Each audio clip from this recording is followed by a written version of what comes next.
Hervé Demaliard et donc j'ai de la chance et l'honneur de présider MGA Technologies. Depuis longtemps chez MGA, on est beaucoup dans l'innovation.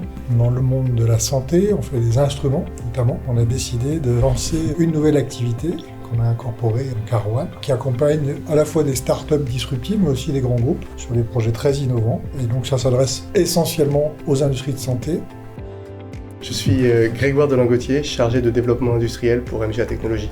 Tout a été réfléchi pour que cette usine soit dans l'air du temps aujourd'hui, avec à l'ancienne des toits en shed exposés plein sud pour mettre des panneaux photovoltaïques aujourd'hui, mais permettre la lumière de rentrer par le nord, avec des puits géothermie pour chauffer et refroidir le bâtiment, une alliance bois-béton pour l'élasticité thermique. L'idée principale de cette usine, c'était d'être dans son temps et de rendre beau la fabrication de technologies toujours plus belles.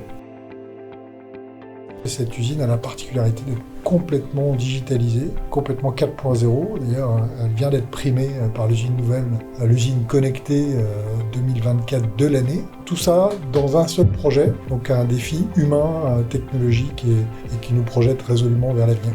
On s'est lancé dans la conception d'un instrument de PCR digital. Alors, le NIO+ est issu de la technologie d'un polytechnicien qui s'appelle Rémi Dangla. Et Rémi a réussi à faire une explosion, une micro-gouttelette en 20 000 nanogouttelettes. Et il fait ça sur une toute petite surface. Et cette explosion de toutes ces petites gouttelettes permet dans chacune des gouttelettes de faire un test PCR. Et pour ce faire, il faut réaliser dans un instrument le thermocyclage, mais aussi la lecture optique très avancée avec une caméra qu'on a complètement redéveloppée. Et l'Élysée donc, nous a effectivement sélectionné pour présenter cet instrument de très haute technologie, intégralement développé par notre équipe de Rouen, industrialisé, et maintenant on le fabrique.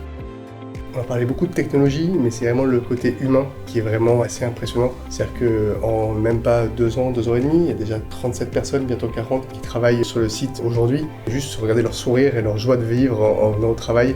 Il y a vraiment un côté humain et d'une construction d'une équipe humaine sur place qui est assez bluffante. On est vraiment sur des sujets très avancés qui vont complètement changer la vie des patients demain. Contribuer à ça en faisant une belle usine, une équipe formidable et le tout en respectant la planète, c'est quand même assez fantastique.